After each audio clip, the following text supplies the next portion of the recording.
Back when internet service providers and web hosting companies and fiber operators were kind of their own separate industries in the wake of deregulation, they all started to kind of converge. And so there were companies that were doing web hosting that needed to have connectivity to them. There were fiber operators that bought data center companies. So there was a little bit of a convergence going on. Companies like MFN, AboveNet, Level 3, Exodus Communications. So that's kind of when I got my start. I think I entered my first data center perhaps in 1998.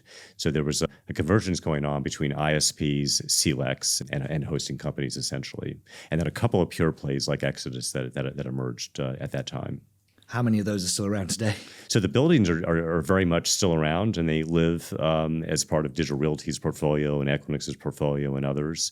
The companies themselves, there was a lot of disruption where they had balance sheet issues in some cases, or they had business model issues in others, and tried to do too much rather than sticking with just infrastructure. So there was a restructuring that went on in the early part of this century, and a bit of oversupply as well. But I kind of date the recovery to iTunes.